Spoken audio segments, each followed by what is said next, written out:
Today's podcast is brought to you by Audible. Get a free audio bot.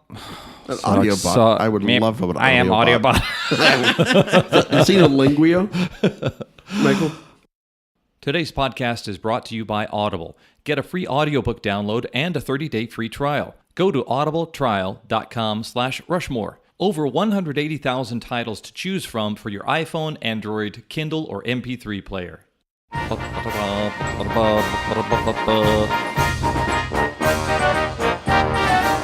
Hello and welcome to the Mount Rushmore podcast. My name is Jeff, and with me inside the room is Richard. Hello. And Michael. Howdy. Richard and Michael are like those robots in Real Steel, in that I control them and they fight each other. Oh, man. With the best... I'm the only one who hasn't seen this movie, The right? best mandate I've ever been on was with Jeff, and we went and saw Real Steel together. And my favorite thing about this movie is this kid wears like a wife-beater tank top shirt. Yeah.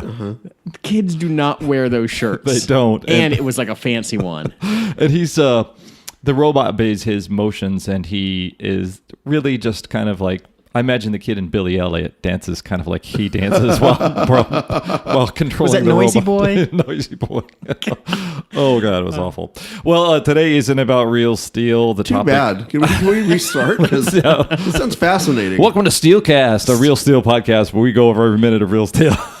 Real time, Real Steel. Real-time steel. Thank All you. right, okay. Today we're going to talk about the third minute of the credits. Now, remember when that credit rolls by and it says Gaffer? Let's talk about William Afferton. Atherton. Let's talk about sex, baby.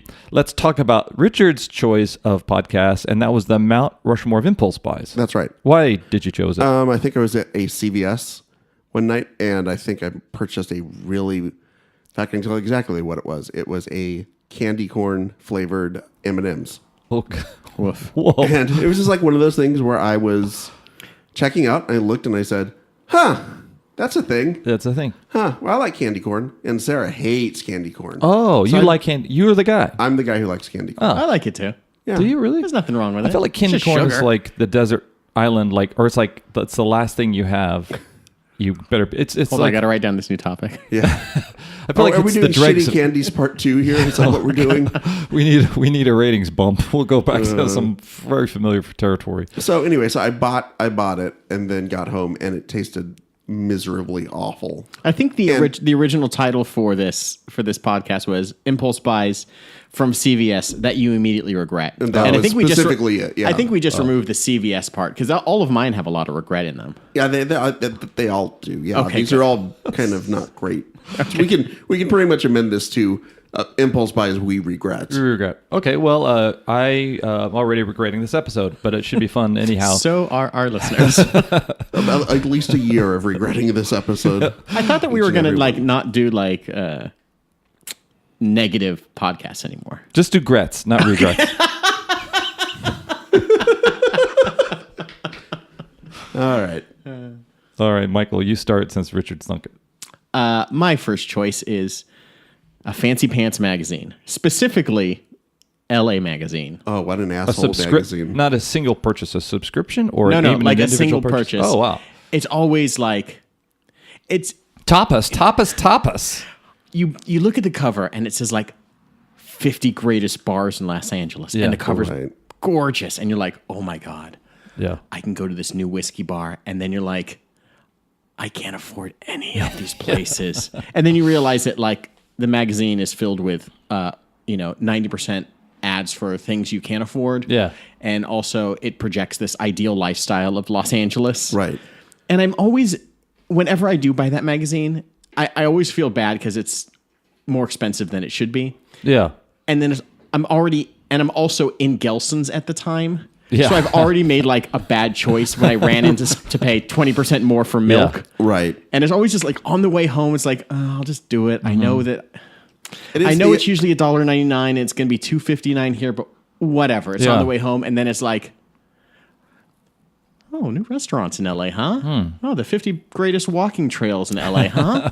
Wow. 25 greatest oxygen bars. I might need that. Okay. It's just like this projection of like wealth that I'll never achieve. And guess what? Anybody listening to this podcast, neither will you. But you kind of fall into it, or you fall into the trap of like this magazine lifestyle all the time with just Yeah. glossy ads and things that you're just like, Yeah.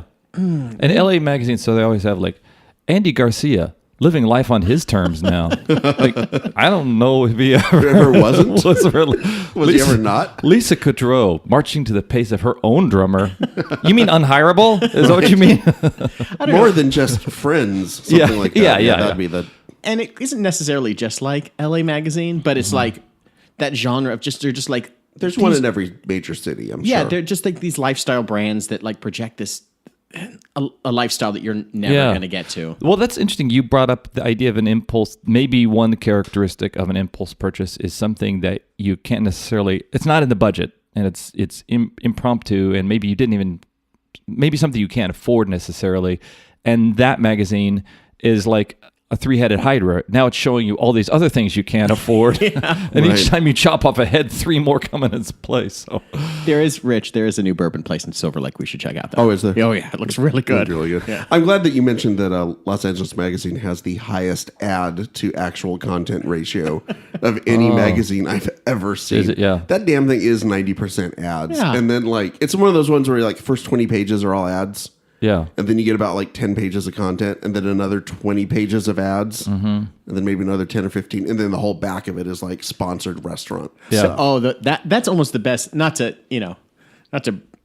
The best part about the magazine is like reading like the 3-star reviews for restaurants that you love, and you're just like, oh, they just hate everything. There's nothing that's 5 stars anywhere. Oh, yeah, bashing the place. This is my go-to, you it's just assholes. like 2.5 stars in Valley Village. And you're like, man, Come on, Joe Pepys not has that bad. got a B for malicious in the window. I love those magazines too. Like once you take out all the perfume things or like the blow-in cards, the magazine is half the size that it was when you got it. Okay, Richard, school us. All right. So I did do categories for this one. Yay. Everyone's excited. Yeah. Edit in some applause and cheer there. I'll decide when we edit in applause or not. Are you doing this one this week's episode? I don't know. We'll see. All right. So I have women issues. Oh, damn. He got- said it. I got kid stuff. I got fun stuff, and I got booze stuff. Oh, okay. So I'll go with the women's issues because I was talking about this with Sarah, my wife, former show guest judge, and I thought we were talking about like, is there something that's like something that women often make like as an impulse purchase that they kind of regret later? My first thought was like purses, and she's like, no, shoes though. So shoes would be the first one on my list. Is it your list or Sarah's It's list? just general. It could be anybody's. Okay. I mean, it's not. These are not. Most of these are mine, but I did want to look. I want to be more inclusive with this podcast. Yeah, we are kind of a bunch of white cis males, sort of blathering on about whatever we feel like. So, And how? Do you imagine anybody listening could have guessed our race based on our voices and their topics feel quite confident and in our that. points of view? I feel quite confident in that. In fact, and also the logo of our show. Okay. But So your wife? yeah. So my wife. My wife. My wife, she, and I will say this, I've noticed this with her too. We cannot go into a Target or a Macy's or any department type store without, it doesn't matter what we're going to get. She will get like diverted into the shoe section at some point. I mean, it is a sitcom trope, but it's one in real life. Well, I'm just going to go check the clearance section for a couple minutes. I'll be right back. Yeah. And then 30 minutes later, well, I don't really need a pair of cheetah pattern shoes, but I do have that one outfit it would go with. And look, they're 50% off. Mm-hmm. So next thing you know, she's got this like pair of like cheetah print shoes that she actually never wears because she never wears the outfit it goes with. Mm-hmm. And she would never have bought except for the fact it was quote unquote 50% off. Yeah. So the whole thing goes south. And I imagine guys do this too. I'm not... You guys don't strike me as shoe guys either. I wear my shoes until they are literally falling apart. I've become a guy who needs to have about 3 different types of shoe, but I don't know. But you're not like the shoe collector guy. No, like I have friends who have like the whole closet full of. I'm wearing flip flops currently that have several cat marks that has been like teeth marks that he's bitten into, and I will wear these for another 6 months. I just wear until like they're just disintegrated. the karate shoes that you see in karate movies. Oh, nice. Yeah. The ones with the separate toes. Yeah, the separate toes. Nice. Not all separate, just the big toe. big toe The big separate toe. from everything else, right? Do you feel this is an interesting aspect of, I think, the way women purchase versus men. Like, I obviously, there are some things that you buy that they are aspirational. Like, I hope to look good. Like you see in Los Angeles Magazine. Like you see in Los Angeles Magazine. Or I've seen some things usually in a clothing section. The Valley's 20 greatest ninja shoes. Yeah, go on. And I feel when my wife does what yours does, in that is going off to the clothing section of Target. Notice it's not the clothing section of Bergdorf Goodman or Neiman Marcus or something, yeah. And I love that I'm kind of looking askance at her as she goes off into the most value-driven clothing section of all of Los Angeles. I think it's like the kind of multi-dimensional chess sort of thinking in that, like your wife has a very eclectic sense. Yeah, she's a very vintage, retro. Yes, and so I think that sometimes a dress is bought or found, and then shoes must be purchased to match that. True. And so always in the back of her head, there are a pair of shoes out there that will go with that. So it's not just you're looking for shoes, you're thinking about this dress, and that dress is missing an element. Right. It's missing this pair of shoes that'll make it perfect. So no matter what store you're going into, you're like, there's shoes out there, and I don't know where they are, that'll be perfect for this.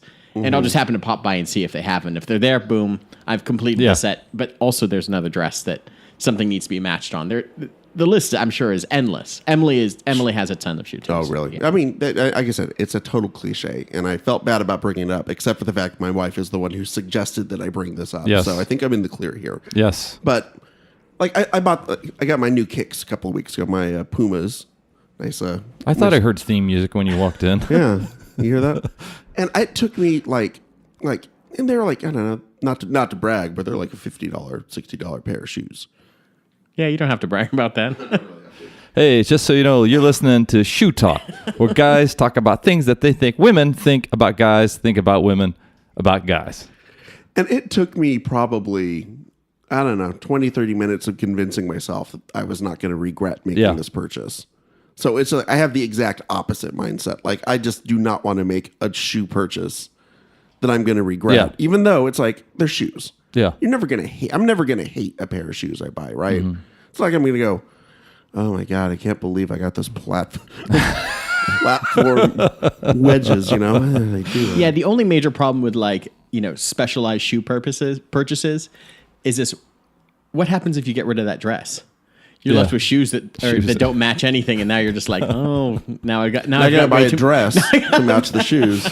Would one aspect of impulse buys is maybe the inconvenience of returning them?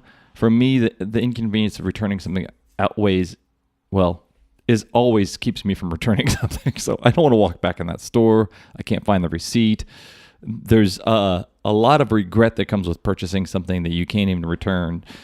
Okay, so Richard and Michael, that's the end of round one. Michael, what's coming in for round two? Round two, funky flavored gum. I am a sucker for being in line, and it's like, what do we got going on here? Bubble mint. That sounds ridiculous. Those flavors don't belong together. And then you have it, and you're like, I was right. Mesquite is a bad flavor. This is awful. There are a ton of awful flavors out there. Liver flavored? Huh. Give that one a shot. Pate gum? I'm going to read down a list of Trident gums. Trident splashing mint. Oh, that's nice. Okay.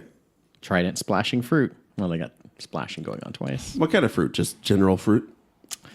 Minty sweet twist. Original flavor. Passionberry twist. Tropical twist. There are 4. Did you say tropical? Tropical twist is the worst flavored gum. It's the greatest gum. It's like a hurricane that destroys you and doesn't pay any money from the federal government to Trident blueberry twist. Trident what? Blueberry twist. Ugh. No, blueberries. No. There's no need for that one. I will try all of these. And I should know, I like Wrigley's plain mint gum, the end. Yeah. I don't like the rest. But I'm always a sucker for it, and I always go through a pack and I'm like, this was so dumb. This is so dumb. So what's your feeling on Fruit Stripe? not a fan of Fruit Stripe. Nobody really is. It's still, is it the quickly declining flavor of it that people complain exactly. about? Yeah. It's like and Vivian will occasionally, my daughter will occasionally see it in the store and go, "Hey, is that any good?" And I'll go, "Well, it's good for about 5 seconds. Yeah. It's an incredible taste for about 5 seconds, and then you're just chewing cardboard." I'm amazed at the endurance of Fruit Stripe because I think it's been around for 30 plus years. Like they'll cancel easily. the TV show after 2 weeks if people are unhappy with it. But Fruit Stripe, that's been running forever. Fruit Stripe's amazing. Juicy Fruit has gotten along with a good jingle. Isn't that Juicy Fruit's gonna move you? Yeah, I don't want my gum to move me. By the way, it sounds like it's some sort of therapeutic medicinal gum made for like some sort of like stomach issues. From the Makers of X-Lax. I'm a big sucker too for like those cans of gum. Like I will buy like a huge like cube gum thing and just keep it at my desk and go through way too many a day. So important question. Yeah. Bubble tape or Big League Chew? Which one would you go for? That's tough. Big League Chew only if you're like 10 years old and on the ball field. Like you have to pretend like you're like a big league ball player. How did that one stuffing escape? shredded How gum did that in your escape the scrutiny of parental groups who don't see that that's a gateway to tobacco? Because it was invented by a former major league pitcher who's basically they marketed it as, well, you can be just like the big leaguers and have the big lump of chaw in your mouth, except it's healthy for you. It's like healthy. It's like Tofurkey. But yeah, it's a nut dog. It also, it kind of helps you get moving for the game. You're just jacked up on sugar. It's just like caked on the gum. And then you swallow your gum the first pitch, and then you have to leave the game immediately. Not that this happened to me, guys. Doing some research for this, I did go to the Trident. I read off a bunch of Trident gum. They have awful descriptions for their gums. Trident Splashing Fruit. We highly recommend wearing a seatbelt and helmet while chewing Trident Splashing Fruit. Exploding tropical flavors can be dangerously fun. Splashing Fruit has an M seeking M ad on Craigslist. There's a bunch of these.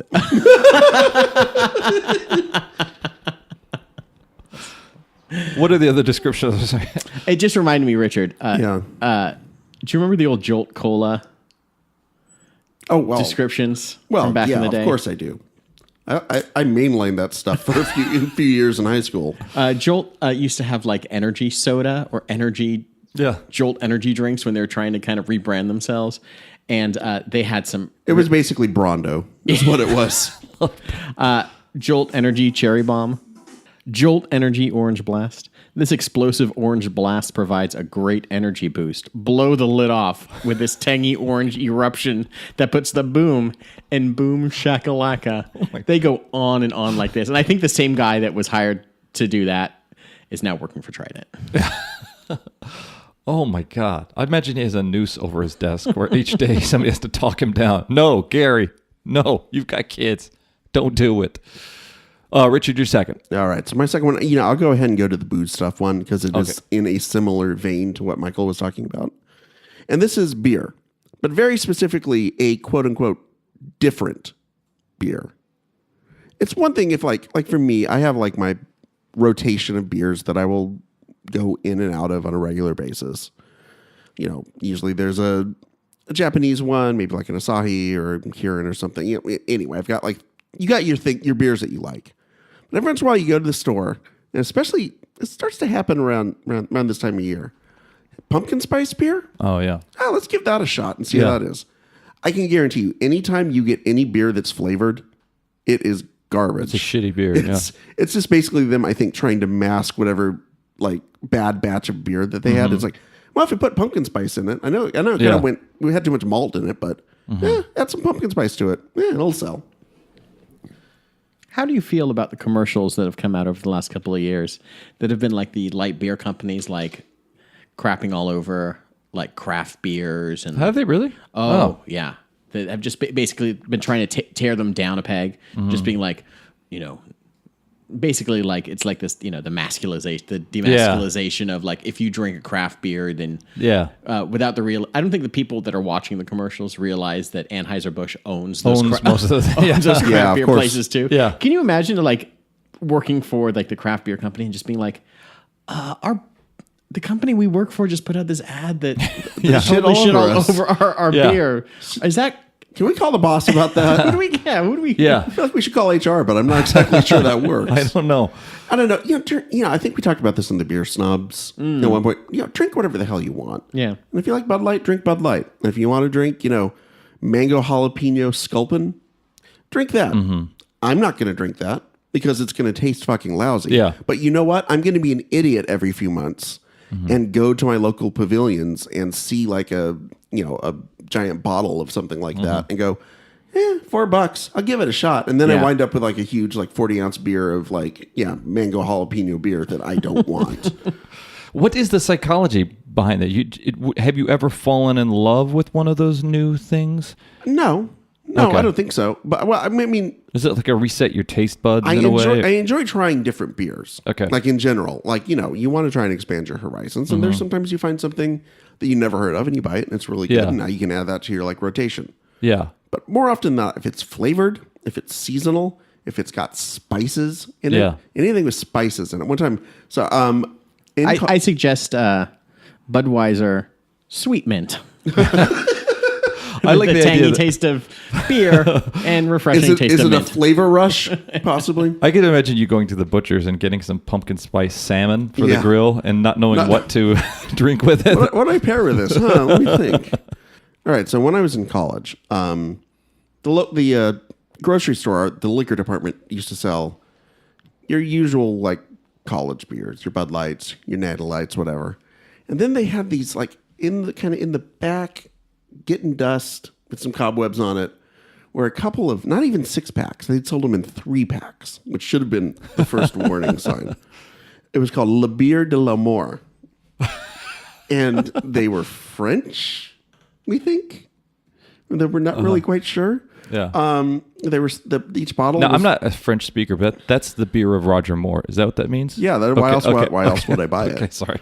And it was, the bottles were vaguely pyramid shaped. Oh. So when they were tall, so I wasn't sure if I was buying beer or if I was getting like a cologne, A fragrance. possibly maybe a douche, maybe. After having tasted it, I'm still not sure because we sat there. It was like a thing that we would joke about, like every time. Oh, we got to pick this up. Of course, we never did. And then one time it was like, fuck it. I think one of the two like 3-packs was sold, and we're like, we got to get it before the other one is sold. Got it, brought it home, looked at the ingredients list, and it was like 90% spices. Like it had myrrh in it. Myrrh. Now, if anything that the 3 wise men brought to Jesus is in your beer, bad sign. And it was one of the few beers I've actually had one sip of and be like, I can't do this. I can't even come close to this. It was like, it would be like drinking Burberry. Is basically what I think it was like.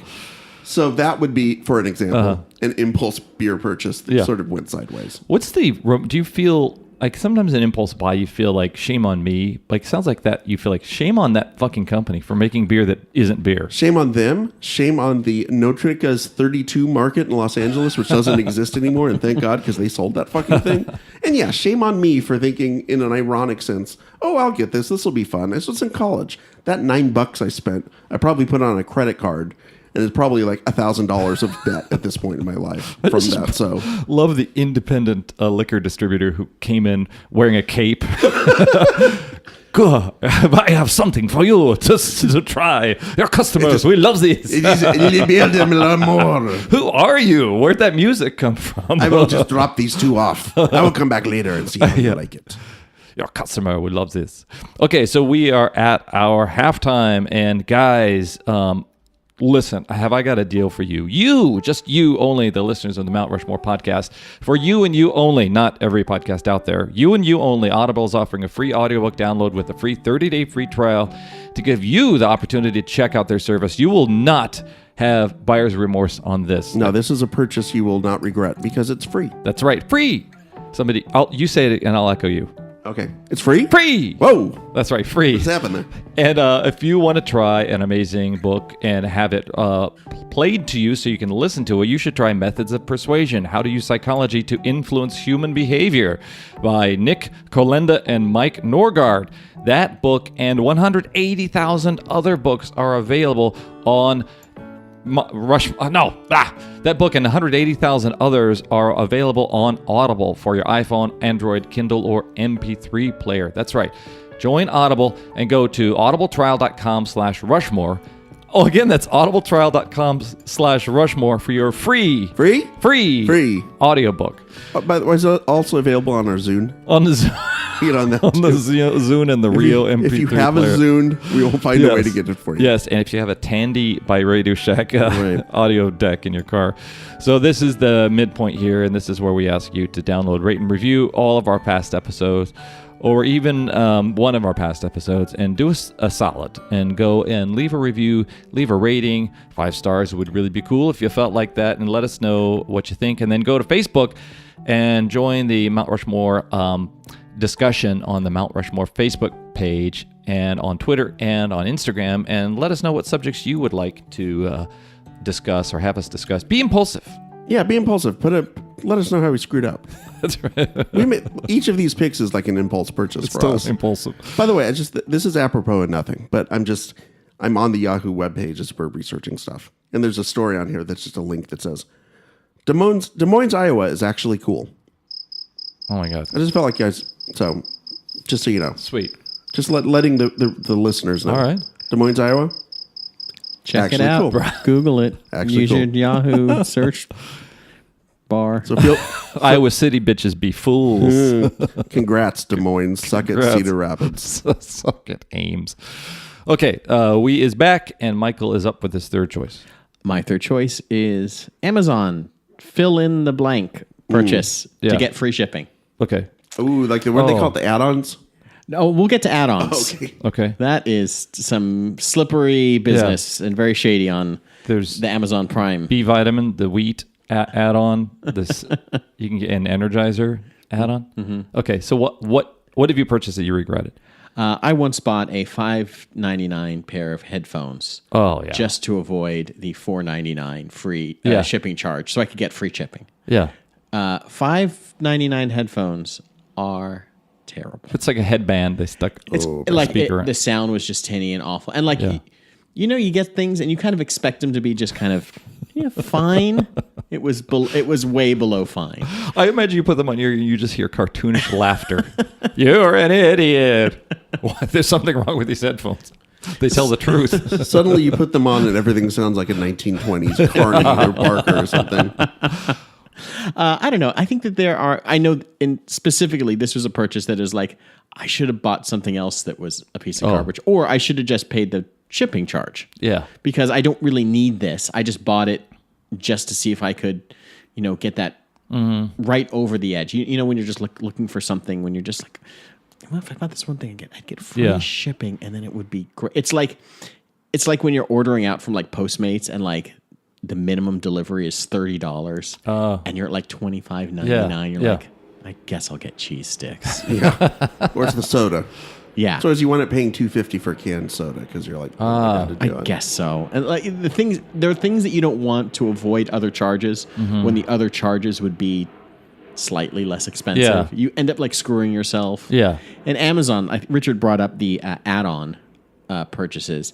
They're slippery. Like we signed up for Amazon Prime, like makes economic sense to do. You get free shipping for you spend $100 for the year, Get and that Amazon video. you get a whole bunch of other things that go along with it. I was able to ignore the NFL game that was on Amazon Video today on Thursday, so that was good. Oh, congratulations. Yeah, felt good. But you end up like still with the add-on, you like buy something and then they're like, oh no, this is an add-on item. And you're like, what does that mean? And they're like, you have to spend $25 to get this item. Basically, you have to buy other stuff because they won't include that in their free shipping. Yeah. So they end up just like screwing you over when you're just like, I just want this one little thing. It's like you wanted to buy a hat, but you have to buy a person to wear the hat. Yeah, but I've done that. Like I guess I'll just go buy this other thing just to avoid that charge. Yeah. Those headphones were my Well, bringing up the human psychology involved in purchasing in general, and the impulse buys that we are discussing seem to be kind of an add-on that you do at the end of your shopping type of thing, right? Or is that true? It's not necessarily. It's not like I think of impulse buy as a thing around the counter, but from Richard describing Sarah's behavior, it's something you didn't intend to buy. I think I kind of interpret it that way, where just like, I think part of it too is you're purchasing something that you don't necessarily want, but you're almost trying to game the system. You're either satisfying some sort of need inside of you, or you're just trying to be like, I just spent 5 cents over what the minimum was, and now I got free shipping. But then you're just ending up with this piece of garbage that is going to literally just go in the garbage. I have a list of things that are relatively cheap that I know I will always use, that I can always drop into any order, so it's not an actual impulse purchase. Yeah, because that's the problem, right? Then you have to purchase something for like $3. Yeah. And then it's like whatever the first thing is that pops into your head. Oh, that's literally the first impulse. So it's like twist ties. You can never have enough of like the not twist ties, but like the zip ties. Zip ties for all of your victims. Yeah, I mean, cheap babysitting. Exactly. Are you kids? Mom and dad are going out. Boxes of lye. What else is in there? I think it's just like white rice. Garbage bags. Garbage bags. Just the black ones really soaks everything up. Paper towels. Lots of paper towels. Goggles. A butcher's smock. Fake badge. Mask of someone else's face. Rubber gloves. No, it's like stuff like that. It's stuff like batteries or socks for the kids. They're constantly losing their socks. You'll find this out pretty soon, Michael. Yeah. So I have this like list of like, oh, here's something I know. If I need $4 more. Okay, well, we need some of that. Boom, done. Manfredi life hack. Yep. You got schooled. Literally life hack. Apparently, as in hacking someone's body to bits. There's your HBO series. There it is. There's your when Yahoo, your search site starts producing the original content. Life hack. Well, you know what? I'm just going to do a show called Des Moines. Because Des Moines is actually cool. We'll always have Des Moines, baby. Okay, Richard, your third. Yeah, my third one came from thinking back to when I was a kid, and you would go into the local, store, general store, because I grew up in the 20s in the Midwest. General store, what? Eating road tar, we remember. Yeah. No, so you would go into kicking a hoop down the street with a stick. You'd go into your local CVS or pharmacy, and you'd be in the little crappy toy section, and you'd have your $5 allowance or whatever. And which purchase did you make as a kid that you immediately got home and why did I do this? Oh yeah, Silly Putty. Oh yeah, Silly Putty was something that I would buy a few times every year. Yeah, and there'd go most of my allowance, and I'd get home and think, great, I got Silly Putty. It's gonna be awesome. I'm gonna play with this. Can't wait to transfer those images from the comic section. There are exactly Andy Cap's never been better. There's exactly two things you can do with Silly Putty. You can try to roll it into a perfect ball and bounce it. Yeah. Except you can never get it into a perfect ball, so you bounce it, it goes flying all over the place. Oh yeah, you can smush it down in the newspaper and make Dagwood Bumstead's head look like he's the Elephant Man. Oh, and you can also try and create your own die, like a dice. A what? Like turn it into a block. A cube. Okay. A cube, and then put like dice. I used to do that. I've never for when he needed to go behind the corner store in the alleyway and try to grip some baby people. needs a new pair of shoes. Hey, life in the Depression. This is what you have to do, guys. Or I guess I'm trying to think if there's anything else you could do with. No, and then it would go dry. And it doesn't matter. Turns out that egg was not airtight. Oh yeah. That it came in, and half the time the egg was more fun to play with than the damn Silly Putty anyway. Yeah. But yeah, that was one where, and then you were a kid and you didn't learn your lesson. Like you never learned your lesson about this. What was silly about the putty ever? I think it seems like sensible. There's no sensible putty. It sounds like solemn putty. What you describing? I guess. Is that a new twist to this? The repeat impulse. Is there something about impulse in that we have a short-term memory when it comes to those things that don't satisfy us? There are certain ones like the fifth time that I bought the candy corn M&Ms, I thought I should probably stop this. Yeah, not just kidding. Yeah, but no, there is something about that. I think that's specifically about being a kid too. Like you forget pretty quickly how lame that thing is that Yeah. you got a few months ago. Well, I remember with Silly Putty, each few years they'd remarket it because I remember it was grunge putty in the 90s, and do you remember they had like Skrillex EDM putty. Yeah, I remember that. Boy band putty. Like rave putty. So you get fooled into thinking, Glow in the dark. Yeah. yeah, this will be new and cool. Yeah. So there were a lot. I mean, I could have picked a Slinky. A Slinky was a crappy impulse kid purchase that was awesome until it got all tangled up. Yeah, with one itself, dent. Like Yeah. within like 5 minutes of playing with it. Yeah. Or like those parachute guys. Oh, yeah. Cool for about 10 minutes, and then the parachute gets all tangled up and you lose in a tree or something. Michael, what's your fourth? My fourth one is that last drink of the night. Oh, wow. I had this happen last night, by the way. Did you? It's always like you've had one too many already, and then you sidle up to the bar and you're like, I want a white Russian. Give me something, or it's like, Can I get a water and give me something with Scissorak in it.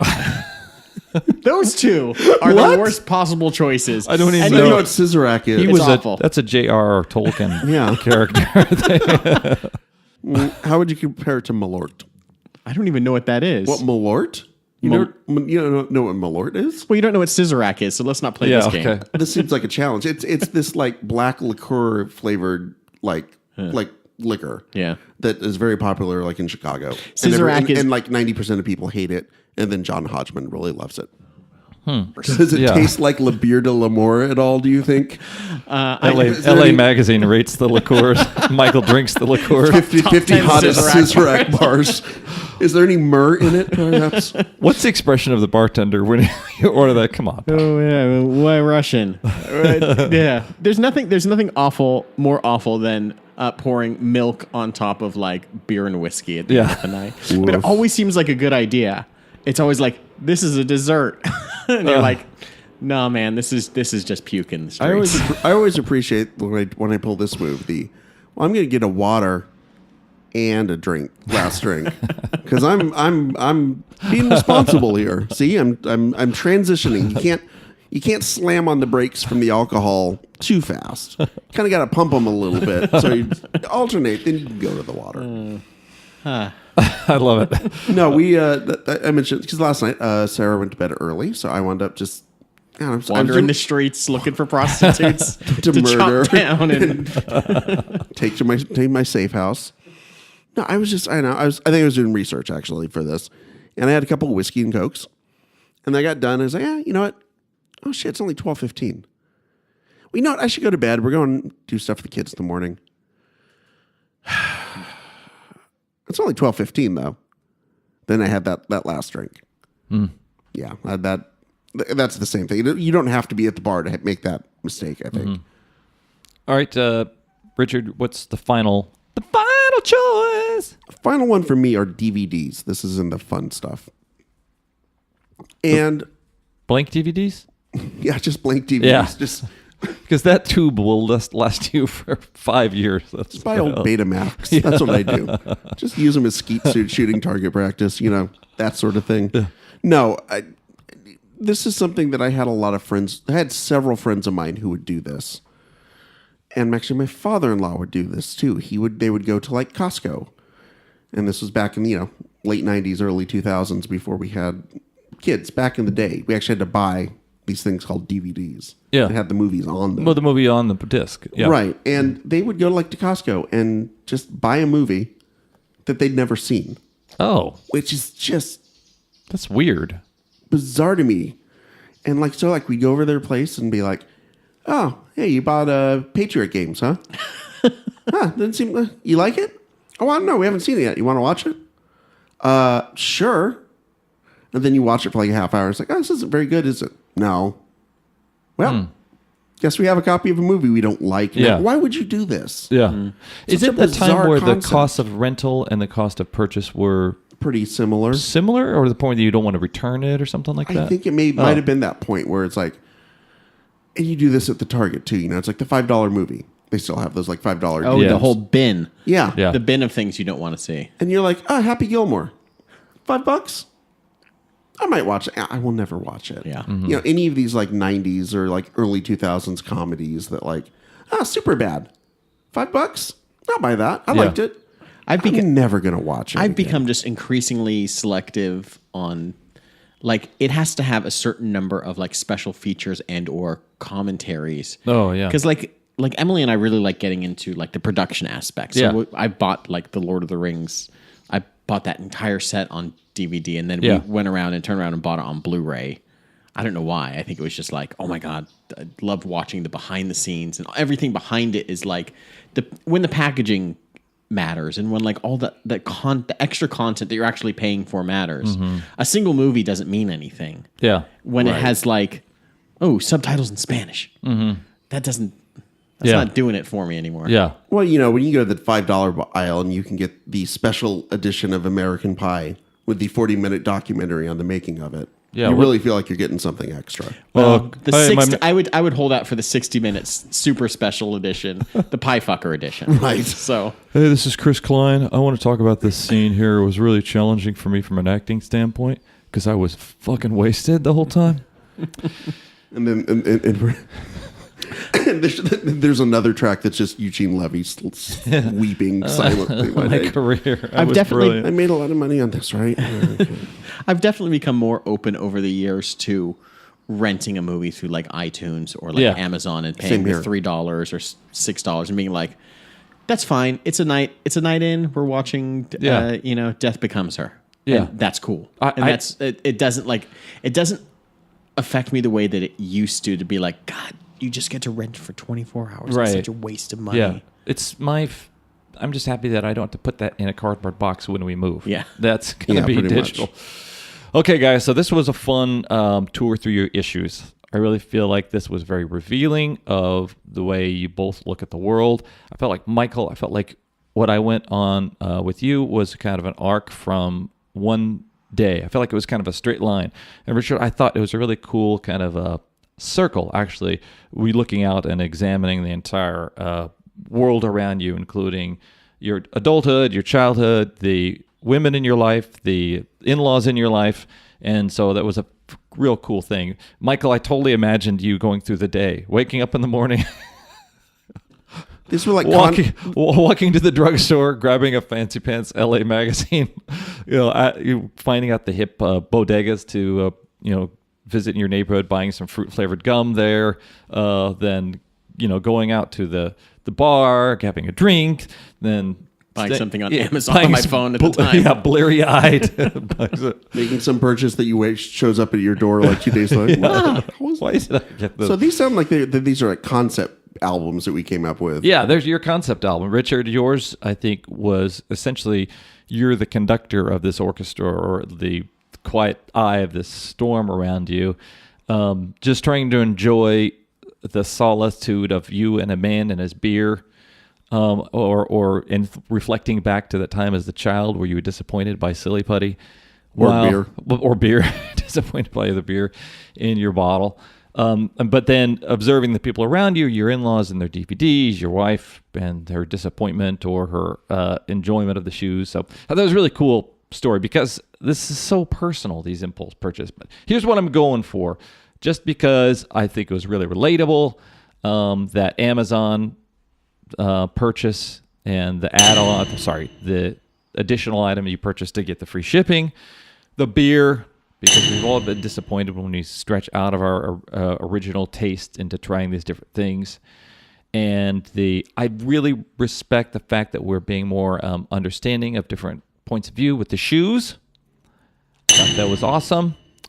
And I'm going to go also with Silly Putty because it was very evocative. And silly. And so silly. So thank you, listeners. Please be impulsive and go back and download all of our past episodes. The good thing is they're free. Free. Slowest echo in the business. This has been the Mount Rushmore podcast. I've been Jeff. I'm Richard, and good night, Des Moines. I'm Michael. That's a new tagline. Good night, Des Moines. Good night, Des Moines.